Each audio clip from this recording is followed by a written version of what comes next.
What's up, guys? Lance the Obscure Movie Guy coming to you once again with another fun-filled, fact-filled video that you probably won't care about, but we're going to do it anyways, trying to change the world one post at a time. Today's video is done in partnership with Indie Horror Junkie, so be sure to go to indiehorrorjunkie.com and check out all of their offerings. The next issue of the Indie Horror Junkie magazine is upon us. It will be available in September on the 13th. You can order yours today, $15 for a printable copy, $5 for a downloadable PDF. You can also check out the Indie Horror Junkie podcast every Wednesday night at 8 o'clock Eastern Standard Time. New actors, directors to talk to, new stories to tell, new movies to go over. There's also the Indie Horror Junkie Film Festival, which will be coming to you in March of 2026 at the MegaCon convention in Orlando, Florida. And if you guys have been following me, they're also going to be doing the film festival at ScaraCon in Syracuse, New York, September 5th through 7th of this year. Submissions are closed for that film festival, but you can still get your tickets to go check out the film festival and the convention at scaracon.com. Now, check out this guest list. It's all going to be there at ScaraCon. 40th anniversary of Fright Night. Reunion is going to be on hand. Not to mention Kane Hodder, Jason Voorhees himself will be on location. And a lot of cool stuff. So follow ScaraCon on Facebook for all the news and notes. Go follow Indie Horror Junkie. You got their Indie Horror Junkie podcast, the magazine, the group, all available on Facebook and Instagram. So with that being said, let's dive into today's video. A slasher high school flick, Blood on the Bleachers. Christine, what do you think makes a person a killer? Such a complex question this early in the morning. What do you think the answer is? Mr. Reynolds, would you mind giving us a review of the other Austin Mimlar high murders, please? There were two more victims over the course of the months. First, Lindsay Crawford, biology instructor, murdered at home. And two, Jennifer Morgan, assaulted in her home's bathroom. I'm working on this case Mr. Reynolds assigned. It's some fake-ass story he told us just so that we would come up with some fairy tale case. The killer stabbed his victims with a hunting knife, and it is really unusual for a serial killer to suddenly change their MO. Can you give us an update on the current investigation of these horrible murders? Are there any suspects yet? We've been in constant communication with a local law enforcement task force that's assigned to these cases. And so far, there are no suspects. Yo, Psycho, where's Kim and Justin at? You want to be next, asshole? Psycho's making threats. Oh shit, we need boots. The police are on this case. Trust me, we are gonna find whoever did this. Yeah, well, they better hurry up, cause someone needs to be put behind bars. Enough! I can arrest both of you if you don't listen to me. Do I make myself clear? Everyone thinks that I'm obsessive, but I feel like the answer's right in front of my face. You're going to make a great investigator someday. This is a career that will eat you alive. Detectives were driven by a passion to bring justice to every crime, and we even go out of our way to stop crimes from happening.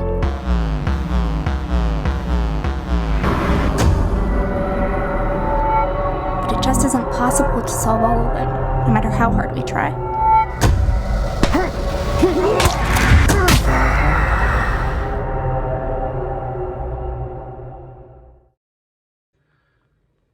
So Blood on the Bleachers was very well written and very well directed by Chase Dudley, and is very much done in the vein of other 80s type slashers, or even like Scream. It's very much done in the vein of Scream, Halloween, Friday the 13th, even setting himself up for a potential franchise killer for the future. Dons a black suit, dons a mask, dons a big knife.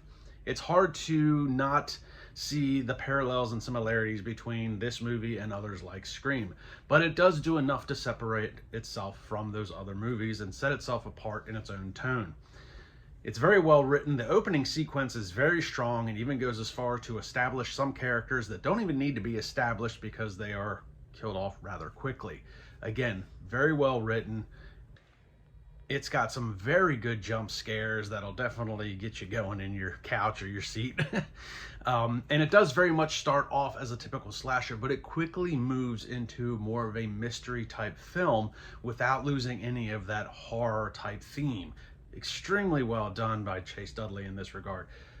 I was really impressed with how they went from, it kind of went from horror to mystery to horror and mystery, a little bit of back and forth without ever losing the overall tone of the film. I've seen some other ones where they try to do that and you very much get a horror and then you very much get a mystery, and it seems to be a bit of a yin and yang that don't necessarily correlate with each other. But in this film, it actually goes along very well and keeps with the ebb and flow of everything that's going on.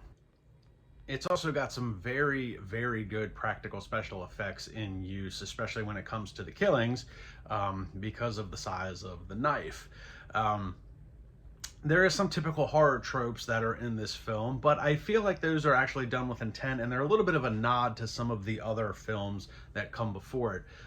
Again, it would be hard to dismiss any of the parallels between this film and another one like Scream. You also have a couple of things.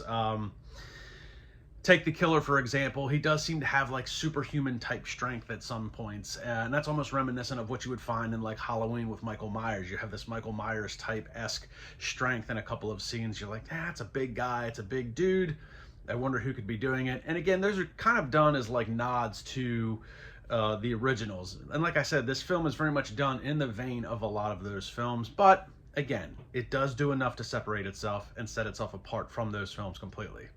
Now, the main way this film sets itself apart from other slashers that preceded it is a lot of it has to do with the mystery aspect. As we talked about earlier, there is very much a horror mystery aspect to this film that does flow very well in and out of both cases. But it's that mystery aspect that really sets it apart, because it'll really have you asking questions like, one, who's doing this? You know, it's very much a whodunit. But it also leaves you asking questions like, who done it? Is there more than one killer? Is this a copycat killer? Is it a teacher? Is it a student? Is it somebody in the law enforcement? It leaves you with a bit of a head scratcher throughout most of this film. And a lot of that is done very well with the cast that they have. It's a very good cast in this film. Part of that cast is guys like Andrew Pearson. Even though he didn't have a very large part in this film, he always brings his A game to any film that he does. I've seen him in a lot of stuff. I've never had a chance to talk to him, but he's very prominent in the independent film world. Always does a really good job, always very convincing.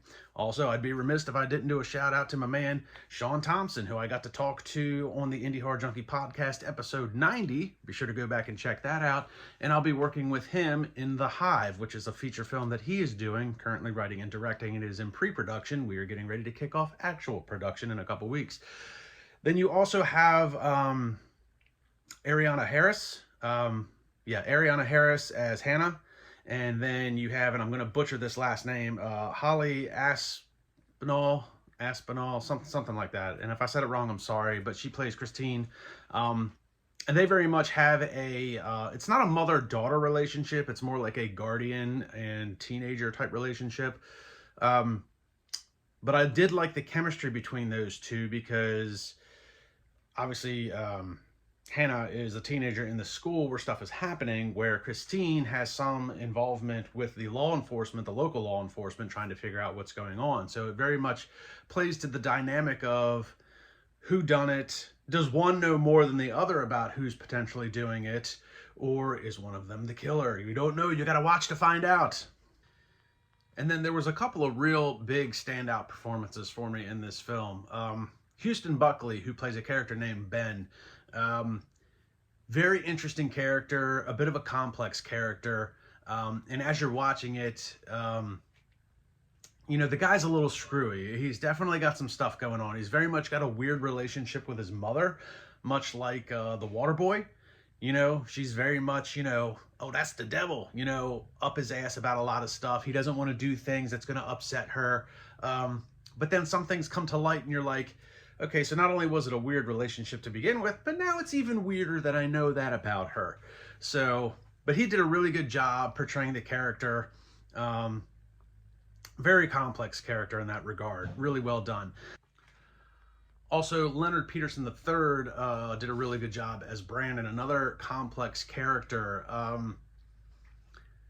There's parts of him that, you know, come off as a typical high school student, and then there's other parts of him that you're like, man, this guy's also got a couple screws loose. He's so angry at so many things, and he really doesn't like certain people, and you're like, what's your deal, man? Like, there's no reason to have that much hate in your heart, but he does.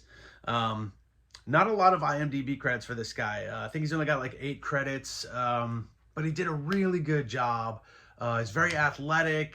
He's very good looking. He's got a lot of, star qualities, and he's got a very good screen presence about him. And his character, I think he did a really good job with the little bit of experience that he has in acting and portraying the character as well.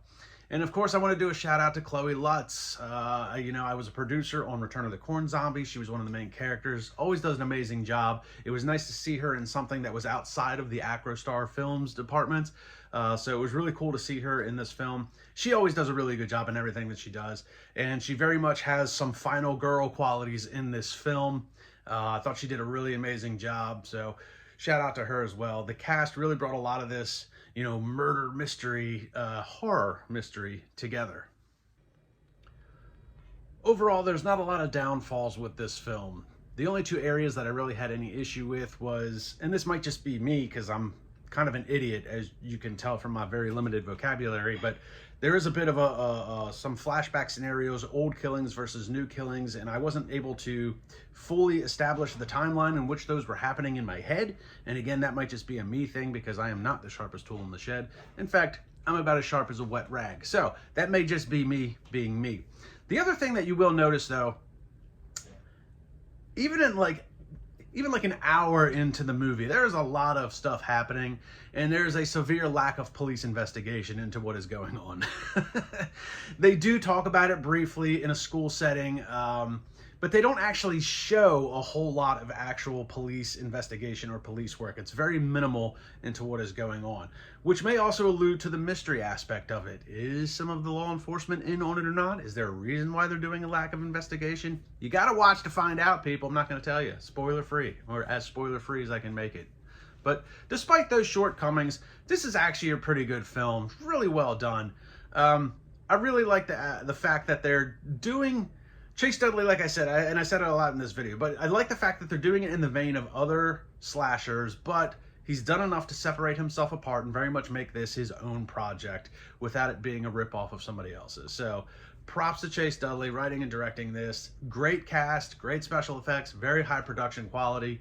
It's a good slasher flick. If you like slashers, if you like Scream, if you like Friday the 13th, this is going to be right up your alley. And there is a bit of a reveal at the end that will... It's not going to leave you asking any more questions, but it is going to be a little bit of a holy crap, where it happens and the people that are involved. And you're going to be like, well, that guy is who I thought was going to be, but it's this dude, and then that guy, and then what? 100% that me saw who and someone next to that guy, and now that guy is dead. So again, good time, good movie. Look out for Blood on the Bleachers coming to streaming platforms, hopefully very, very soon. You can go and follow Blood on the Bleachers on Facebook. Like, subscribe, and comment to my YouTube channel. Follow me along on Facebook and Instagram. And I will see everybody in the next video.